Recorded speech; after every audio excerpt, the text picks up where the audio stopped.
Spoštovane gledalke, ceni gledalci, lepo pozdravljeni še enkrat v naši domači oddaji Pot poti.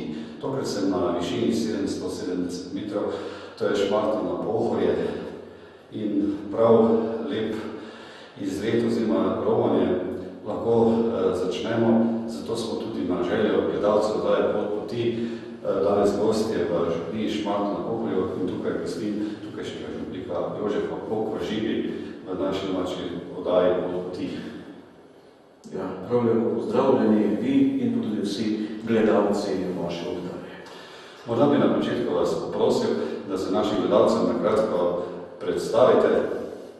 Jaz sem Jože Brezovnik, rojen sem v Savinjski dolini v Rečici ob Savinji.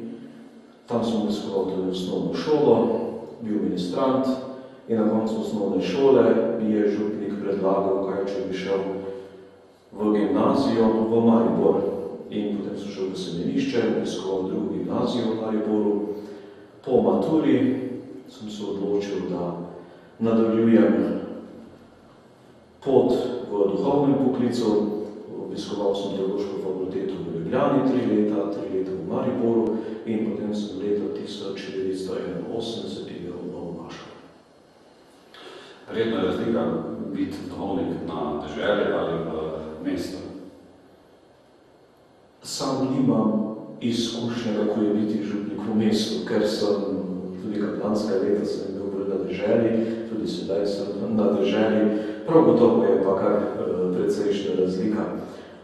Na deželi to so manjše župnije, župnik praktično pozna vse ljudi. V mestu pa mislim, da kar precejšnja razlika v tem, ker so mestne župnije večje, potem tudi ni toliko prepoznavnosti in meni se zdi, da je tu na deželi nekako bolj tisti pristni odnos potem tudi do ljudi, ljudje te poznajo in potem tudi nekoliko drugače živeti. Iz pisem naših gledalcev daje Pot poti, lahko povzamem, da vas imajo, da so vas ljudje lepo sprejeli, da vas imajo radi, da vas spoštujejo, da ste si znate vzeti čas za vsakega človeka oziroma vas ne tisti pristop. Kaj je to tisto, da znate biti kot duhovnik vsakemu na razpolago tudi za različne težave in tako naprej, ki jih pa vsak človek nosi, ne samo duhovne, tudi življenjske? Ja, to je pač duhovnik, poklic duhovnika, če tako rečemo, se pač razlikuje od nekaterih drugih poklicov. Duhovnik je za ljudi in potem vsak tam, kjer je, nekako spoznava ljudi, vedno pa ve, da je tu za ljudi, zato tudi ljudje prihajajo k njemu, se pogovarja z njimi, kadar je treba kakšen problem razrešiti, se razreši, svetuje, razne načini so tega, kako duhovnik deluje potem na župniji, na kateri je postavljen. Vedno pa skuša v dobro ljudi pomagati ljudem in pa kako jim prinašati to Božje sporočilo danes. Točno tako. Kakšen je pa trip župnije Šmartno na Pohorju? Ja, župnija se nekoliko razlikuje od dolinskih župnij, predvsem v tem je zelo velika teritorijalno, obsega 5000 hektarov. Nekateri imajo do cerkve 10 km, nekateri še kakšen kilometr več.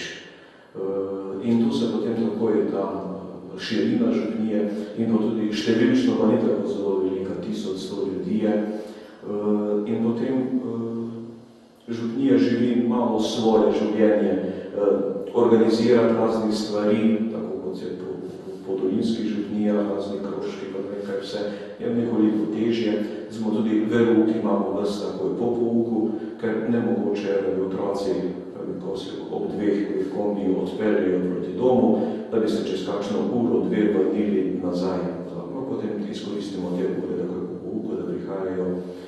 Drugače so pa ljudje, lahko rečemo, 99% kristijani, večina, tudi k verouku obiskujejo vsi otroci. Potem je pa, če da to življenje na Šmartnem virsko je še tradicionalno, prazniki so zelo masovno obiskani, veliko ljudi pride. Nekoliko težje je potem za tisti običajnimi nedeljami, če tako rečem.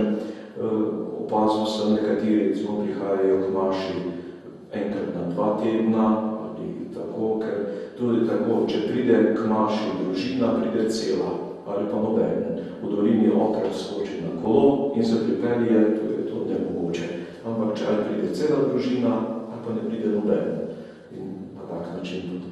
To je tudi verjetno delo tisto, ki jih nekaj potegne, ali imajo časa, ali imajo časa. Ja, veliko je tudi to, ja, ker so starši, polovica lahko rečemo, da so kmetje in potem je delo, zelo veliko, ker so veliki kmetje in potem je delo, lahko bi rekli, kar naprej, potem pač, ko se najde čas. Imate tudi znamenitost v vaši cerkvi, cerkev je posvečena Svetemu Martinu, morda kakšno besedo o tem? Ja, cerkev je postala zelo znamenita leta 2000. Ko sem prišel na Šmartno leta 1990, takrat smo začeli delati malo načrte, kako bomo to obnovili.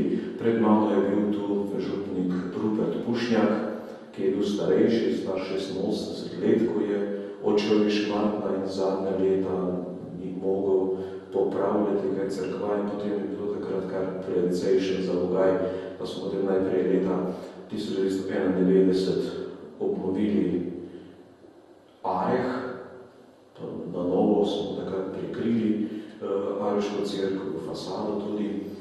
Potem leta 1994-1995 smo prekrili cerkev tu na Šmartnem, cerkev Svetega Martina.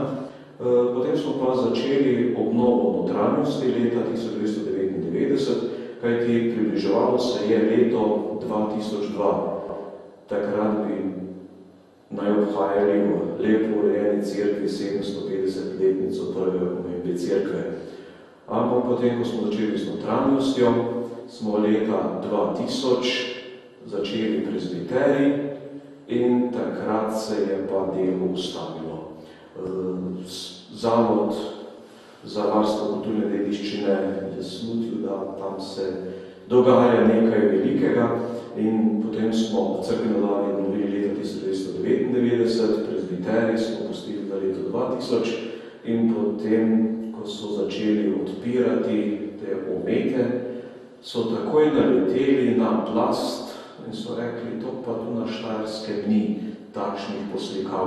In potem pride dr. Hefler iz Ljubljane in pravi, to je pa romanika, ki je Slovenija nima, sedaj pa počasi. In potem smo začeli počasi res to strokovno. Dobili smo komisijo na nivoju Slovenije, ki je bdela potem nad obnovo teh fresk. Magister Bine Kovačič iz Zavoda za varstvo kulturne dediščine je odgovorni konzervator in je vodil vse to delo in potem nekaj sodelovanja z Ministrstvom za kulturo, občine Slovenska Bistrica in župnije so potem to obnavljali freske obnavljali do leta 2006.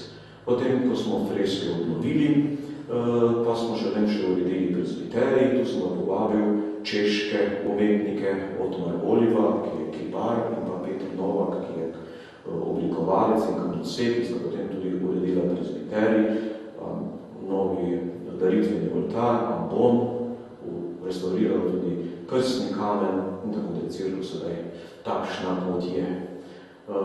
In tukaj so se spojavili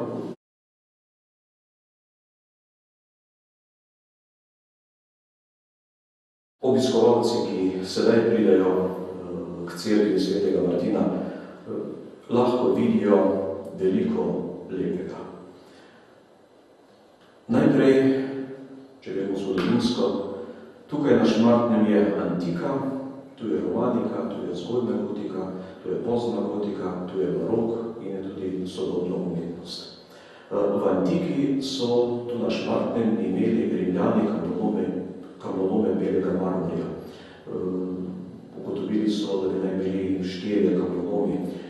In ko so okoli leta 1200 gradili cerkev Svetega Martina, takrat piše v kroniki, da so bili na Šmartnem še dobri kamnoseki.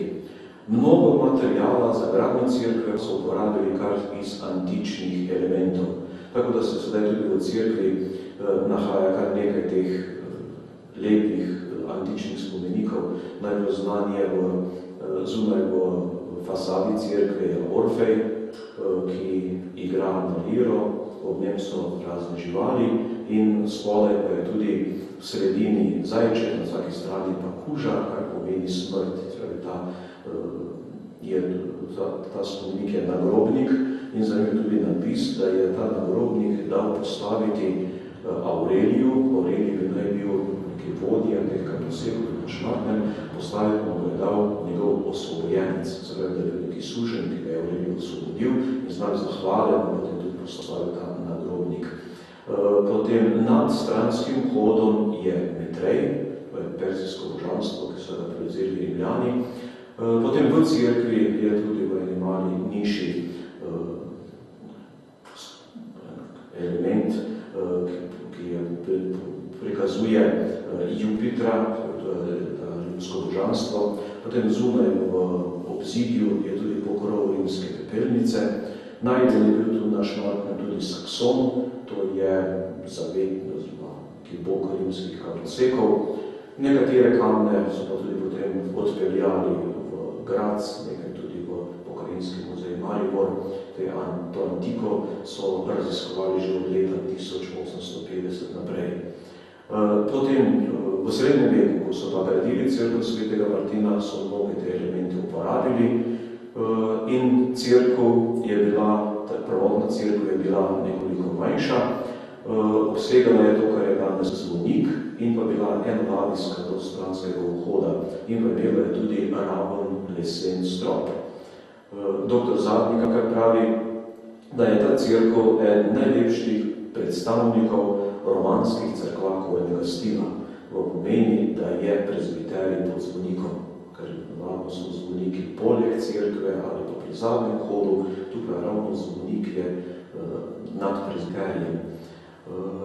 Potem teh romanskih fresk, ki smo odkrili leta 2000, najbolj znamenita je na oboku, kjer je predstavljenih 16 medaljonov. V teh medaljonih so pa papežev, pati in škofje, Erhard, Aleksander, sta omenjata med njimi. In potem pa romansko slikarstvo je tudi na rebrih. To so kamnita rebra, kvadratnega profila in je poslikano direktno na kamen.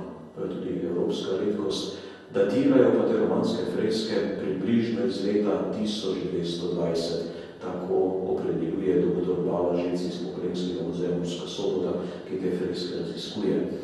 Potem zgodnja, mlajša plast pa je v teh freskah, pa je potem zgodnja gotika, ki datira okoli leta 1320. V teh zgodnjih gotskih fresk je pa zelo čudovito predstavljeno trpeči Kristus v rodi mučeništva. Pravijo, da je bilo v srednjem veku to en najbolj češčenih fresk, bila je pa slikana po pripovedovanju papeža Gregorija Velikega. On bi da imel neko videnje Jezusovega trpljenja. V te freske so predstavljeni dogodki Veliki četrtek, Veliki petek in pa v srednjem veku so na tak način slikali Jezusovo trpljenje, ker v cerkvah že ni bilo križevih potov, ker križevi poti v cerkvi se pojavi še z barokom. Prej pa so bili navadno postaje križevega pota izven cerkve, kapele in na koncu tudi cerkev. V cerkvi pa so slikali na takšen način. In tam je v sredini Kristus, ki drži v eni roki žezlo, v drugi bič, ob njem je vojak s sulico, potem je križ, kelih, kruh, potem je lesno spod plati, ki nakazuje pot od Sodne palače do Kalvarije, potem je steber z vrvjo, kjer je Jezus privezan, ko so ga bičali, dva razbojnika in pa Božji grob. Pod njimi so potem tudi apostoli, 6 apostolov, potem je prikazano tudi darovanje Abela in Kaina. Na vzhodni steni je Kristus Pantokrator, dva angela ob njem, spodaj sta sveti Nikolaj in pa sveti Martin. In potem pri sveti Martinu je škoda, da ni ohranjen obraz. Je bil pa poškodovan zaradi tega, ker tam je tudi staro romansko okno, kamnito, ki so v baroku razbili, da so dobili svetlobo za glavni oltar. Ko smo to obnavljali, smo ugotovili, da so pa od oboka tega okna kamne vzidali not v okno in potem smo to obnovili in se videlo, da so pa v romaniki naredili obok okna iz pokrova rimskega sarkofaga. Kot zanimiva zgodba je enega kamna v antiki pokrov sarkofaga, v romaniki okno, baroku gradbeni material, zdaj pa zopet na svoje mesto, tam da lepo zaključuje to romansko okno. Na stropu pa so predstavljeni 4 evangelisti, so precej poškodovani, ohranjeni pa so toliko, da se da razbrati, za katerega evangelista gre, Matej, Marko, Luka, Janez. Od njih so pa potem še preroki iz Stare zaveze in pa cerkveni učitelji. Nad temi freskami je potem bila tanka plast ometa in potem so bili poznogotske freske.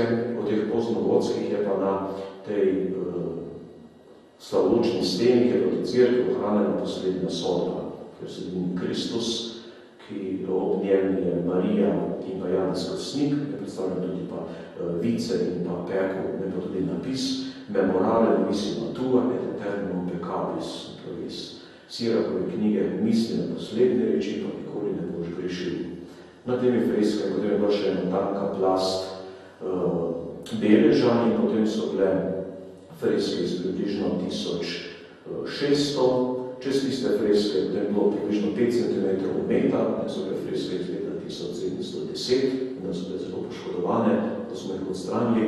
Nad temi freskami potem je bilo še 2 cm ometa in da so bile ta zadnja poslikava iz leta 1898. Tako je malo v teh freskah. Potem naslednje v cerkvi je potem pa zelo močno pustil sled tudi, pustila sled tista doba, ko je pa cerkev postala župnijska cerkev. Ker najprej, ko je bila cerkev zgrajena, je bila podružnica pražupnije Slivnica pri Mariboru. In potem 1680. leta pa je postala župnijska cerkev, sicer se duhovnik tu omenja že leta 1408, ker je bilo tukaj precej daleč od Slivnice. In potem redno pa je bil tu duhovnik Andreas Plavc, prvi župnik, se omenja 1680. leta. Takrat so potem pa začeli cerkev tudi malo povečevati. 1680. leta, v teh letih naprej so dozidali obe stranski kapeli, potem so tudi dvignili spredaj nad prezbiterijem, pravi zvonik, in potem so leta 1659 tudi postavili krstni kamen, ki je še sedaj v cerkvi. Potem 1680, ko so dvignili zvonik, malo kasneje, 1718 so nabavili tudi zvonove, 4 zvonove, ki je potem prva svetovna vojna pobrala. Leta 1924 so nabavili nove, a jih je potem druga svetovna vojna 3 zopet pobrala. So pa imeli od začetka po 4 zvonove, tako da je eden od teh prvih zvonov, ki je posvečen svetemu Martinu, težak 1200 kg, pa je še potem nekako prestal po obe svetovni vojni in še danes tudi v zvoniku. Od baroka potem pa je v cerkvi, ali so oltarji, tu je spustil kar precejšno sled Holzinger, ki je bil kar precej priznan, kipar na tem območju. Glavni oltar, ki je posvečen svetemu Martinu, je Holzingerjevo delo, prav tako tudi prižnica. V glavnem oltarju sledeni sveti Martin, ki je tu predstavljen kot škof, potem ob njem sta apostola Peter pa Pavel, nad njim pa je tudi sveti Vid. Tudi ugotavljajo, da čiščenje svetega Vida predvsem se razširijo tam, kjer so v antiki bila kakšna svetišča. In po legendi naj bi tudi ta cerkev nekako stala na temeljih rimskega svetišča. Dokler ne bomo začeli kopati, da bomo imeli tudi tega pravega dokaza za to. Potem tudi križev oltar je zelo lepo delo, verjetno je tam nekaj sredina 18. stoletja. Potem iz okoli 1800 sta tudi stranska oltarja, srce Jezusovo, srce Marijino, Orgle so postavili leta 1836, potem križov pot pa je iz leta 1913. Našim gledalcem je treba povedati, da smo v nadškofiji Maribor, da na eni strani imamo dva velika smučišče Arek, Mariborsko Pohorje, Rogla. Kako pravzaprav priti k vam na obisk, na romanje? Vse ostalo smo povedali, veliko zanimivosti in gledalce verjetno te zanima, kako priti na Šmartno, ker ti gledajo nas po celotni Sloveniji in verjetno ta konec tudi ni tako poznan. Ja, ljudje tu se na Šmartno prihajajo iz različnih koncev. Nekateri pridejo iz Areha dol po cesti. Potem nekateri, najlepše pa je pot, da pridejo iz Slovenske Bistrice proti Šmartnu na Pohorju. Torej, Slovenske Bistrice je Šmartno oddaljeno 9 km, tudi je lepa cesta, tudi z avtobusi prihajajo. Zadnja leta prihaja kar precej ljudi. Dve stvari sta, ki nekako privabljata ljudi na Šmartno, te romanske freske in pa cerkev Svetega Martina je tudi na romarski poti Via Sancti Martini.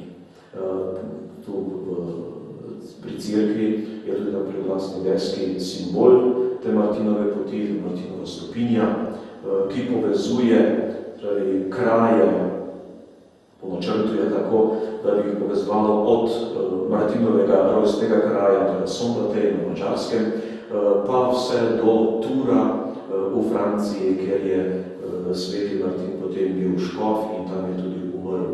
In sedaj je tudi to nekako sprejeto od Evrope, da je to tudi velika Martinova evropska kulturna pot, ki je približno 1800 km in kar nekaj se je tu oglasilo že romarjev, ki so celotno pot prehodili.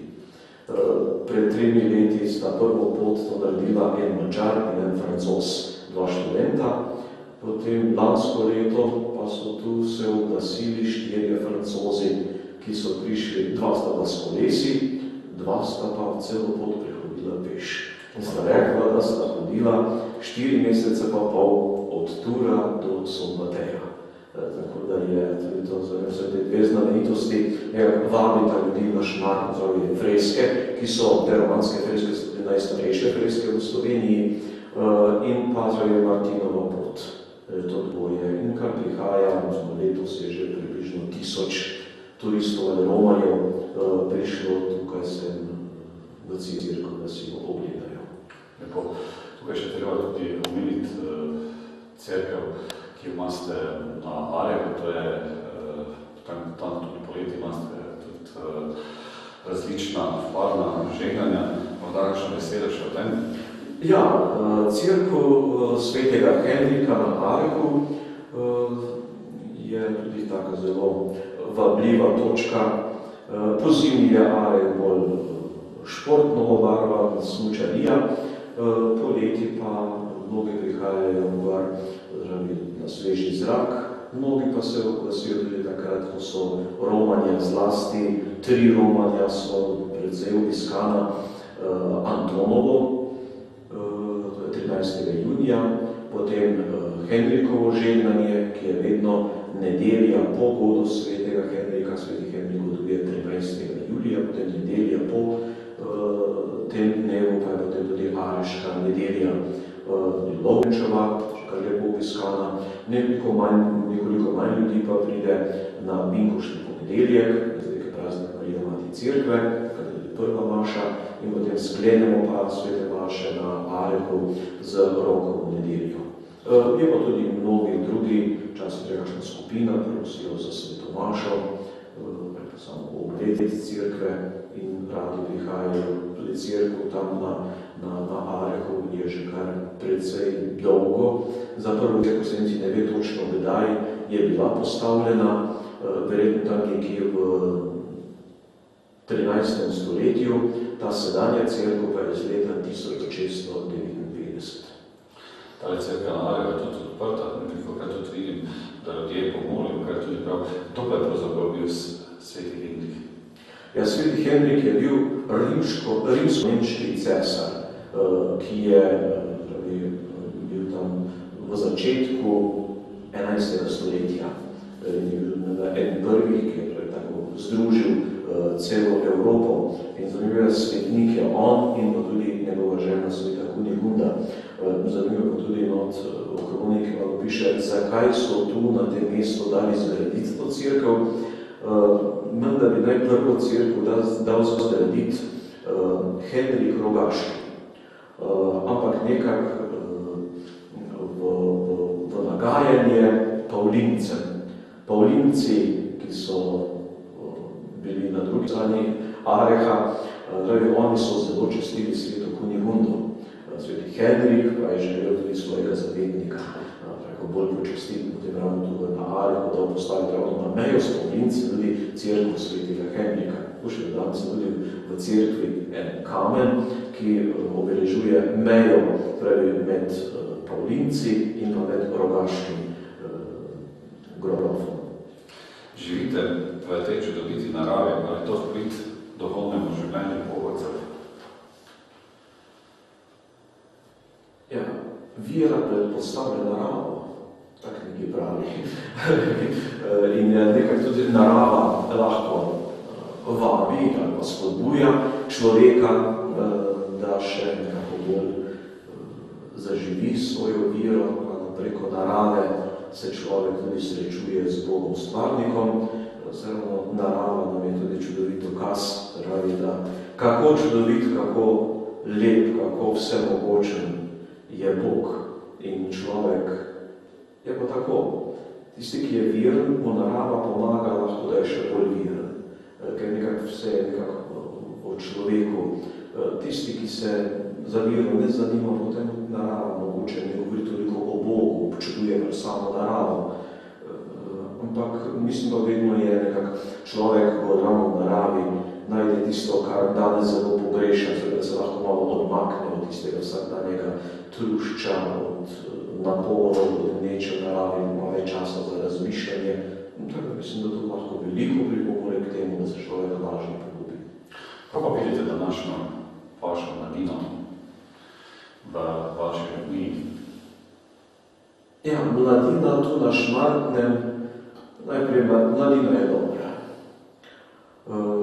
In pa ravno mladina na deželi ima to, lahko bi rekli, neke dve obdobji preživlja. Ta osnovnošolsko obdobje, ki je še nekako bolj zavarovano, ampak potem srednja šola, ko pa gre v Dolino ali v Maribor, tu se pa nekateri v tem časih malo iščejo, nekateri malo se zgubijo, ker pridejo mnogi vplivi, ki jih prej niso poznali. Ampak mislim, da koliko poznam mladino, ima nekako v sebi, ravno mladina nekako z dežele, če opažam, ima tisto delovnost, marljivost, nekako tiste prave, poštene temelje in potem mnogi, kar na lep način potem nadaljujejo tudi svoje življenje. Hvala Bogu.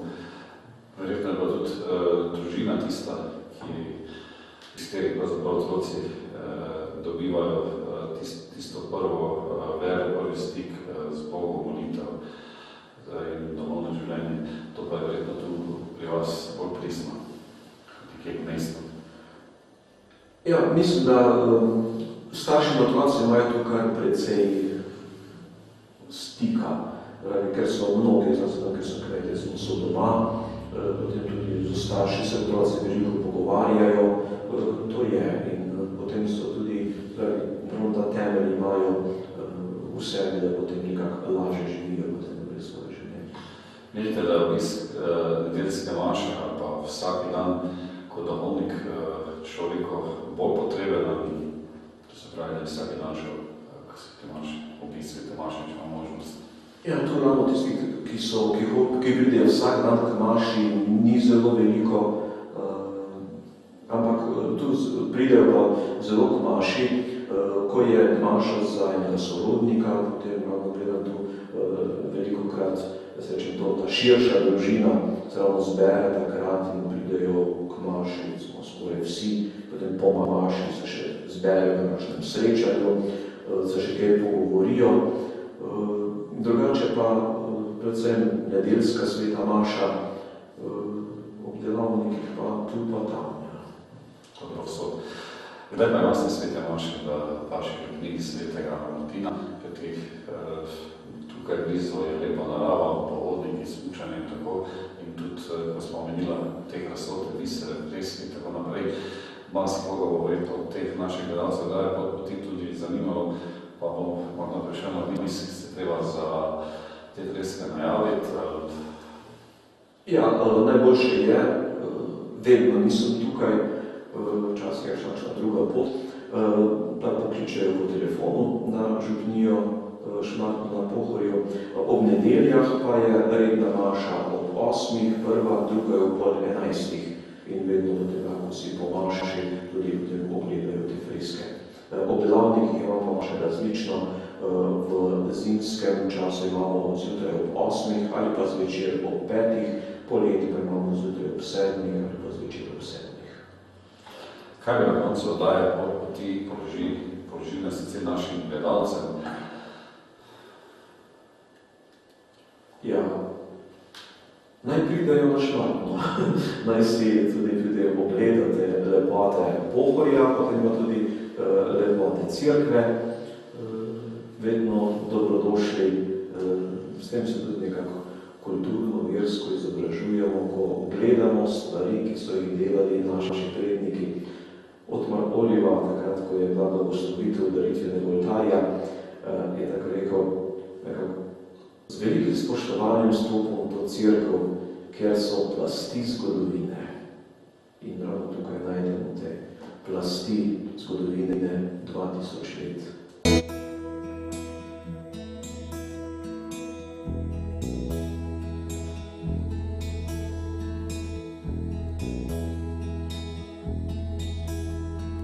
Hvaljen, hvaljen moj Gospod.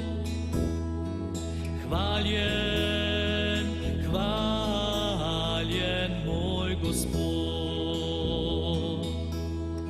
Ker v tebi vsi ljudje okrog mene postajajo lepi. Obsijani z žarki tvoje ljubezni. Hvaljen, hvaljen moj Gospod. Hvaljen, hvaljen moj Gospod. Ker v tebi vse spoznavam kot dar in se ti zahvaljujem za vse ustvarjeno.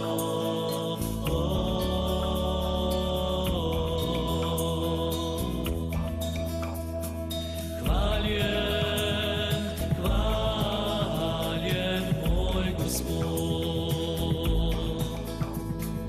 Hvaljen, hvaljen moj Gospod. Zahvaljen Gospod za praznik tvoje zmage nad temno in smrtjo v zori vstajenja. Zahvaljen za svežino in lepoto pomladi, za novo luč, ki se v njej tako lepo zrcali. Tvoja vsemogočnost. Hvaljen bodi moj Gospod. Hvaljen bodi moj Gospod.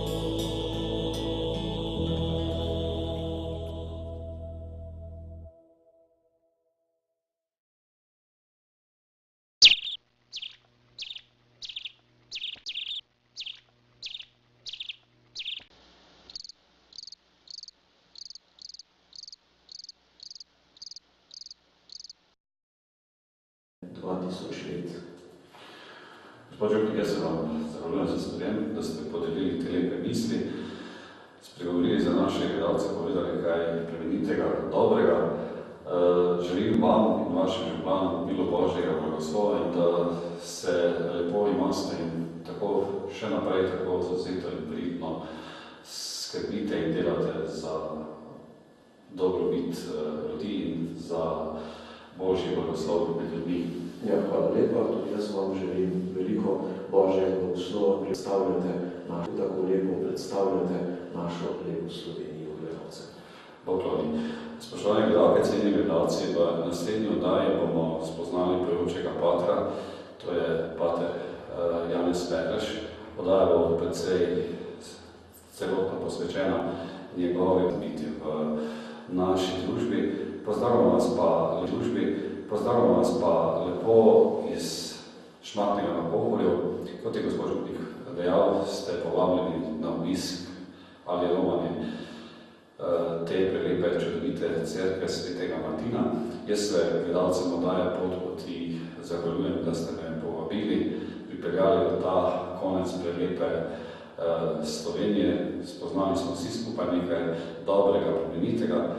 Lepo pozdravljeni do naslednjega snidenja v oddaji Pot-poti s tistim lepim starim krščanskim pozdravom. Hvala Jezus in